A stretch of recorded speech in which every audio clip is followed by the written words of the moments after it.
Hola a todos, yo soy Leonora Castaño y este es el cuarto de atrás. No olviden que además de estos cuentos que ustedes pueden oír en mi podcast El cuarto de atrás en Spreaker o en Spotify, también pueden ver todo mi contenido suscribiéndose de manera gratuita a mi canal de YouTube El cuarto de atrás, Leonora Castaño, así juntico para que me encuentren más fácil. En el cuarto de atrás, cada semana invitamos a un escritor y leemos 2 de sus cuentos, de sus escritos, de sus relatos, ensayos, partes de sus novelas, para conocer un poco más del estilo y la forma de escribir del escritor invitado. Esta semana estoy muy contenta porque he querido traer a un escritor al que le tengo un particular cariño y que tengo además el gusto de conocer. El escritor que hemos invitado esta semana es el escritor Pablo Rolando Arango. Pablo Rolando es filósofo, profesor, escritor colombiano nacido en 1975, autor de crónicas, cuentos, ensayos y artículos en diferentes revistas y periódicos. Gran conversador, buen amigo y mejor bebedor. Ha publicado un par de libros y sin duda es un escritor de esos que uno debe seguirle la pista.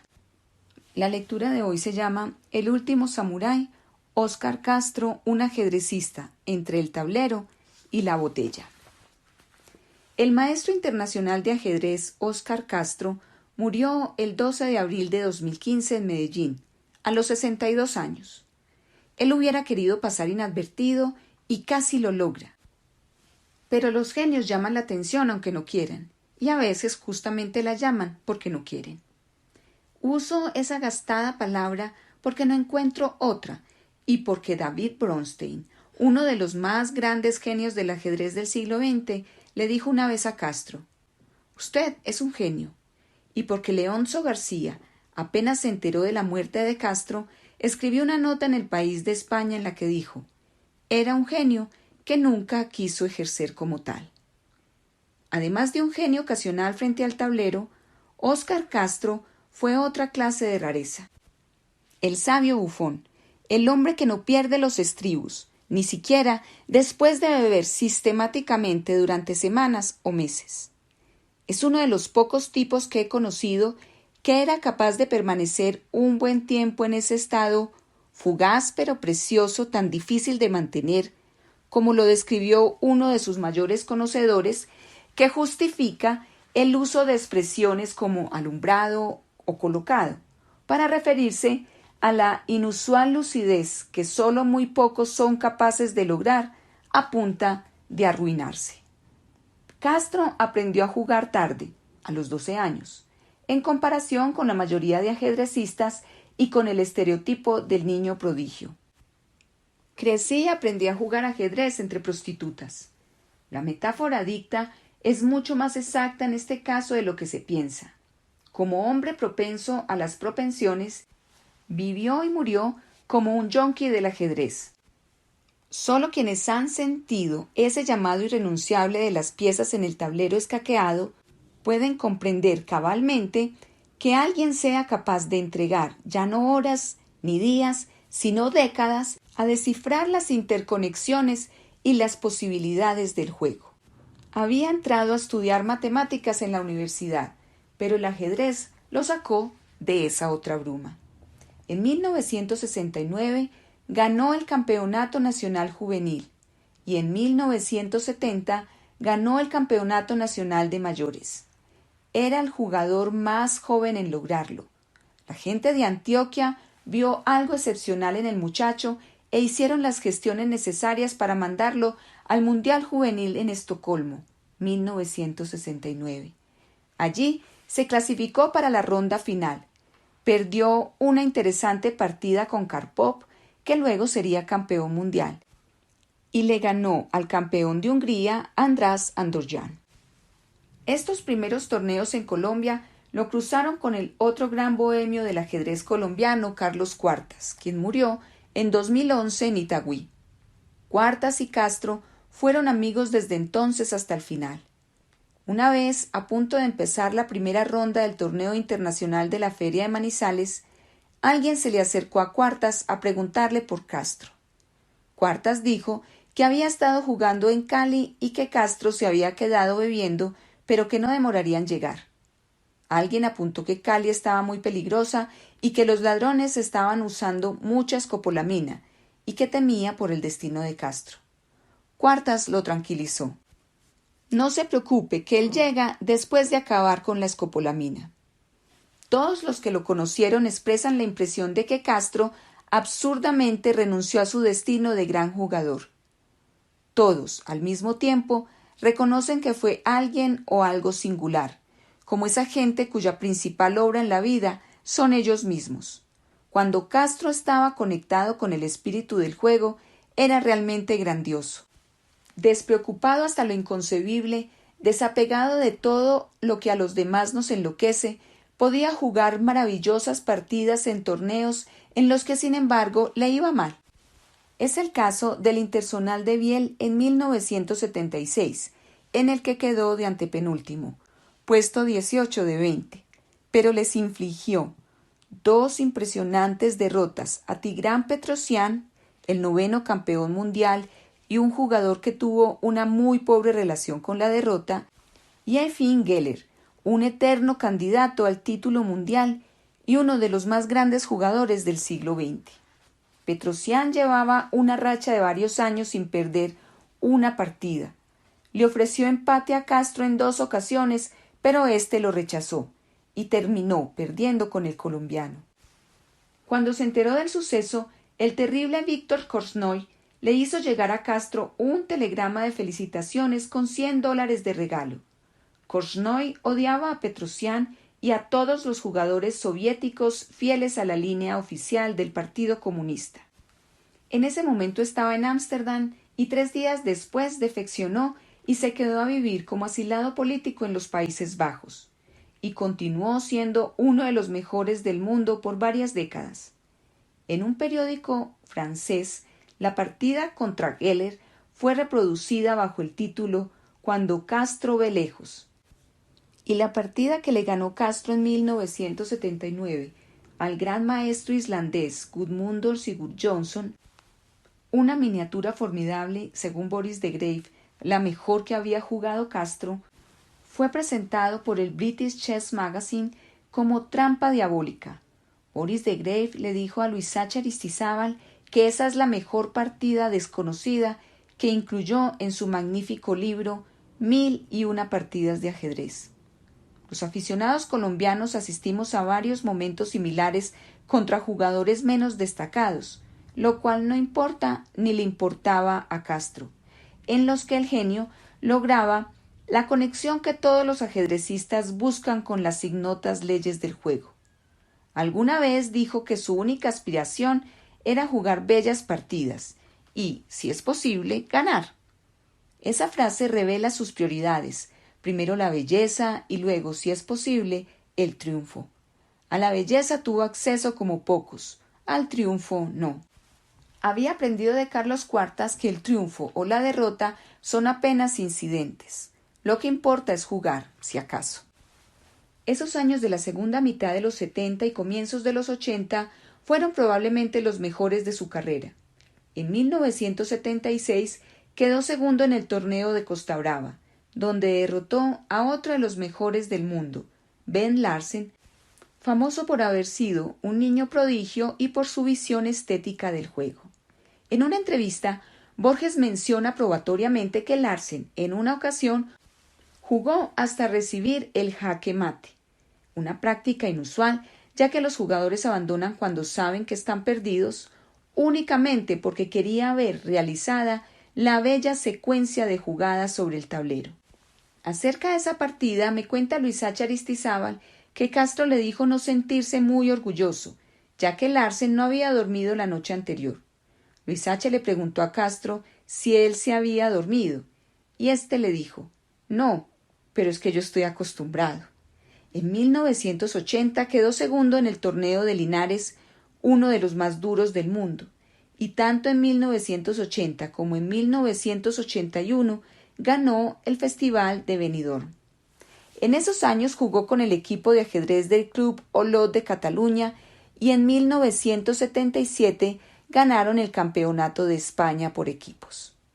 En total, Castro ganó el Campeonato Nacional Colombiano en 5 ocasiones. En su necrología, Leoncio García apunta que Castro era mucho más popular que lo normal con su categoría como jugador. Se refería a que Castro no llegó a convertirse en gran maestro, el escalón más alto de la clasificación de la Federación Internacional de Ajedrez, FIDE, y permaneció en una modesta posición en la clasificación de Colombia y el mundo. Todos los que conocemos algo del ajedrez colombiano sabíamos que Castro tenía una fuerza de juego superior a la de varios jugadores mejor clasificados que él. En varias ocasiones lo vi enfrentar a algunos de los grandes maestros colombianos y, cuando estaba en forma, podía barrerlos del tablero. Pero aunque la popularidad de Castro se basaba en algunas de las hazañas ajedrecísticas que mencioné, se debía principalmente a lo que él era dentro y fuera del tablero. Era una suerte de Diógenes el cínico de final de milenio. En un mundo en el que todos queremos ganar, ser admirados y tener cosas, él solo quería jugar y contemplar la belleza en un juego, deporte o lo que sea que fuere el ajedrez, en el que los profesionales van detrás de los premios y el reconocimiento. Él rechazó todo eso y con su enorme talento tenía las mismas aspiraciones, puramente estéticas, que cualquier jugador de café. En un mundo en el que muchos de nosotros somos incapaces de dormir sin un techo sobre la cabeza, él vivió y murió en la calle. A los jugadores disciplinados y estudiosos, pero con menos fuerza natural, les parecía una especie de alienígena que derrochaba su genio en banalidades y distracciones como la literatura. Era un lector omnímodo, y el vicio era un bohemio integral.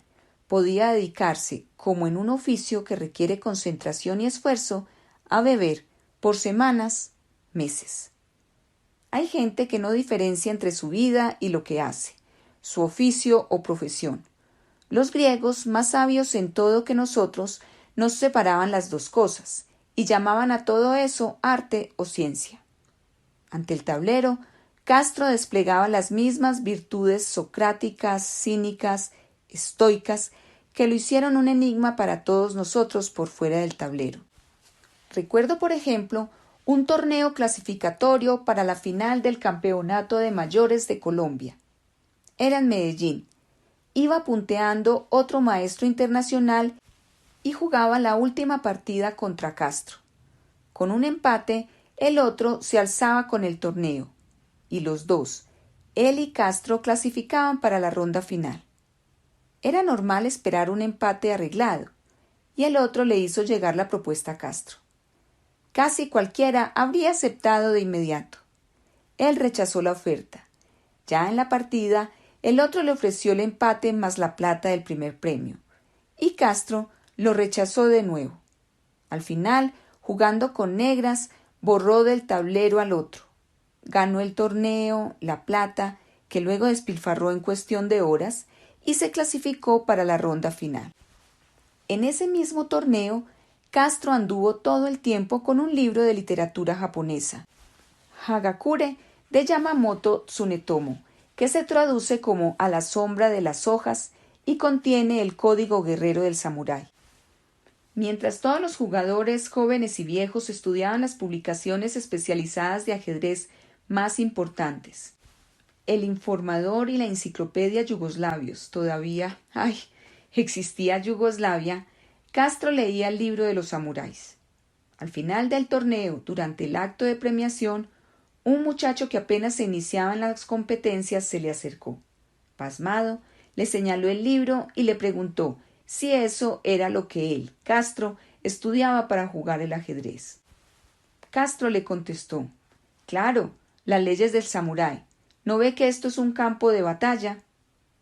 ¿Hasta dónde llega nuestra admiración por aquellos que pueden llevar vidas que seríamos incapaces de soportar por una semana siquiera?